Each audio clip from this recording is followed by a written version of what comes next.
Welcome to the deep dive. Today, we're taking a really interesting plunge into virtual and augmented reality, specifically how it's being used in the pharmaceutical industry. Right. Now, you might be listening because, maybe you've got a meeting coming up or you're just trying to get a handle on the latest tech in pharma. Or maybe just curious, which is fair enough. Exactly. Whatever the reason, our goal here is pretty straightforward. Hmm. Give you a clear, insightful look at this area, but without drowning you in jargon. Yeah, we want to cut through the hype. Think of this as a focused look at where VR and AR are actually practically being applied in pharma right now. We're going to hit, what, three main areas? That's the plan. Based on the material we've been digging into, we'll focus on training, then simulation and design, for processes and facilities, and finally, visualizing those incredibly complex molecular interactions. Super important for drug discovery. Definitely. We're essentially unpacking a detailed transcript that focuses specifically on VR and AR in pharma. Hmm. Our mission, if you will, is to pull out the key stuff, use examples where we can maybe even linking back to things like OPR&D literature if it fits, Right, connect the dots a bit. and really understand the practical side and maybe where this is all heading. So the big takeaway we hope you get is how these aren't just sci-fi concepts anymore. They're becoming real tools shaping how medicines get developed and made. Okay, ready to dive in. Let's do it. All right, let's start with training. VR and AR in pharmaceutical training. That feels like a pretty significant shift from, say, reading manual. Oh, absolutely. It Mm. really is. I mean, think Mhm. about traditional pharma training.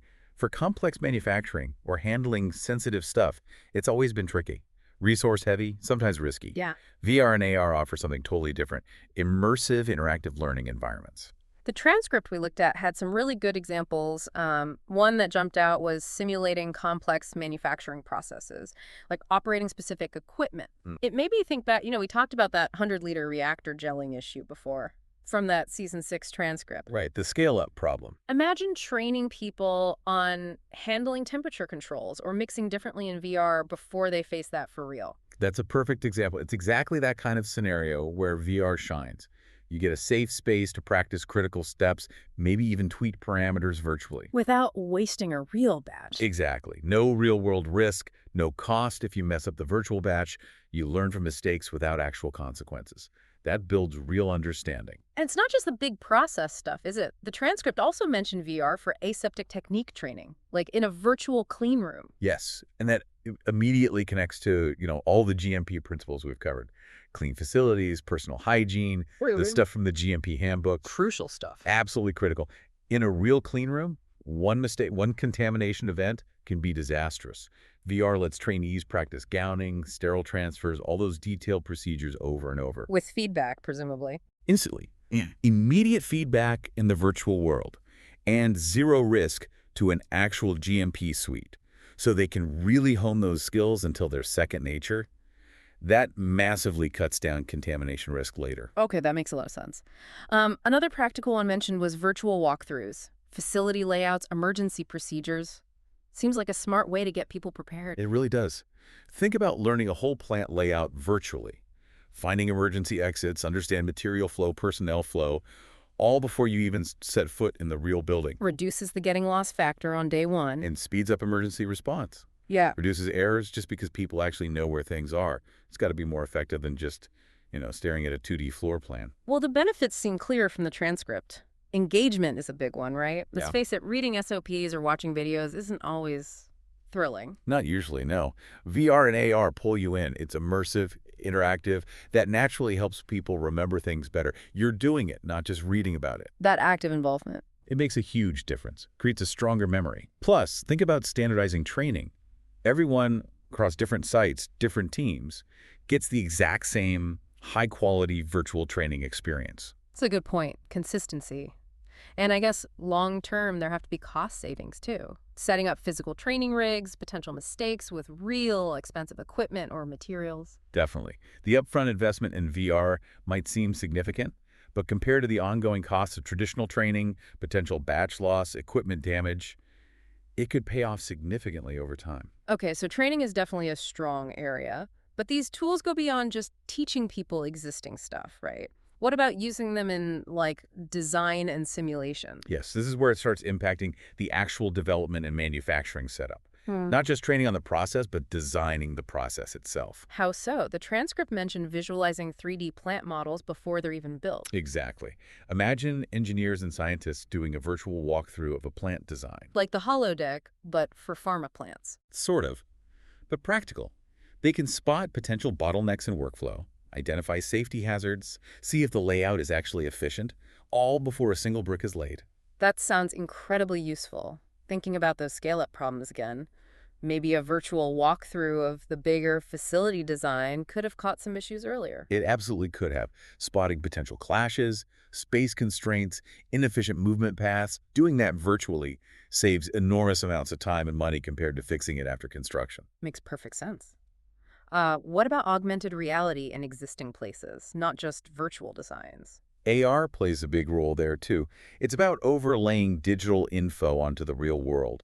So a technician looking at a machine, Through glasses or a tablet? right, they can see real-time data, maybe step-by-step repair instructions, or quality check prompts overlaid right onto the equipment. Wow, like having digital notes appear exactly where you need them. Pretty much. That could boost efficiency, definitely cut down on errors in manufacturing or lab work. It gives people the critical info they need right when and where they need it. Ties directly into managing those key process parameters and quality attributes we always talk about. Yeah, I can see that. The transcript also hinted at using VR for designing drug delivery devices. That Yeah, seems a bit different. it is, but think about designing an inhaler or an auto-injector. User-friendliness is key for patients, right? Absolutely. Compliance depends on it. So VR lets designers make virtual prototypes. They can simulate how a patient might actually use it, test different button placements, different interfaces, even get virtual user feedback really early on. Before making expensive physical prototypes. Exactly. Leading to better, more intuitive devices in the end, hopefully improving patient outcomes. Okay, so training, facility design, equipment interaction, even device design. These tools are getting integrated pretty broadly. Let's shift gears again, though, to maybe the most mind-bending application. Visualizing molecules. Ah, yes. Drug discovery at the atomic level. This is where VR, especially, feels almost like science fiction made real. How so? I mean, we have computer models already. We do, but they're often complex, maybe shown on a 2D screen. VR lets researchers literally step inside the 3D world of proteins and drug To molecules. step inside a protein. Virtually, yes. Imagine seeing, in immersive 3D, exactly how a potential drug molecule fits into the binding site of a target protein. You can walk around it, manipulate it, see the atomic interactions up close. That sounds incredible compared to just looking at a flat image or rotating a model on screen. It's a completely different level of intuition. You can feel the spatial relationships. Remember our discussions on structure-activity relationships, how 3D shape is everything. Yeah, SAR is fundamental. VR gives you an unprecedented way to understand and leverage those 3D relationships when you're designing a new drug. So this could really boost rational drug design, being able to visually assess how changes to a molecule might affect its fit. Precisely. You can see the binding site more clearly, spot where modifications might improve binding, maybe increase efficacy, or, just as importantly, see where it might bind incorrectly. Ah, like predicting off-target effects. Potentially, yes. We talked about off-target screening in preclinical work. Imagine visualizing how your drug candidate might fit into an unintended protein target in VR. That could help design safer, more selective drugs from the start. That's powerful. Avoiding problems way downstream, it feels like it could open up totally new ways to think about discovery. It really could. And AR has a potential role here too, sort of linking the virtual and the real lab bench. How would that work? The idea mentioned was overlaying these complex molecular models onto your actual experimental setup in the lab. So while you're doing an experiment, you could see a 3D representation of the molecules you're working with right there on your bench through an AR display. Bridging the computational and the wet lab work more directly. Exactly. Making it a more integrated, maybe more intuitive research process. Okay, wow. So training, design, molecular visualization. We've covered a lot of ground. Let's maybe try and pull this together. What are the big practical takeaways right now, and what's the buzz about the future? Well, I think the main takeaway is that this isn't just coming soon tech anymore. It's actively being used. VR and AR are tools today in pharma training, facility design, process optimization, and drug discovery. And delivering real benefits. Seems like it. Things like better efficiency, improved safety, potential cost savings, and just a deeper understanding, whether it's of a manufacturing process or a molecular interaction. We've linked it to avoiding issues like gelling, improving GMP compliance through better training, and getting new insights for drug design. And looking forward, what's next? The potential for remote collaboration seems huge.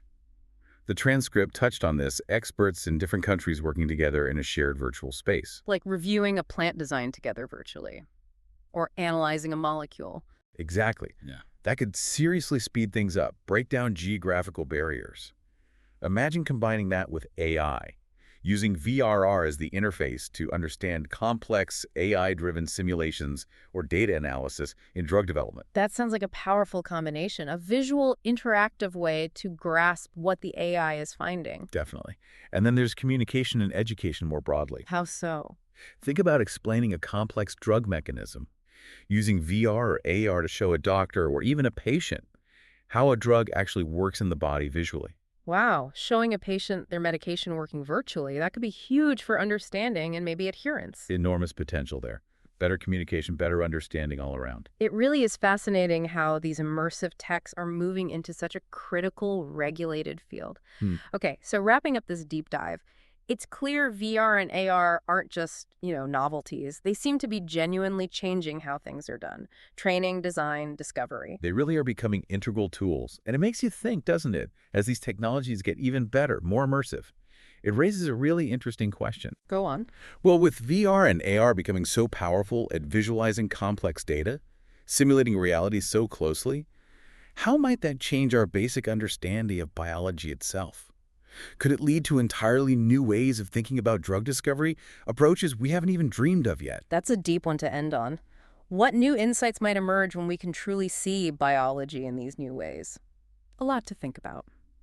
Okay, that's all the time we have for this deep dive. Thanks for joining us. Thanks, everyone. We'll explore another frontier with you next time.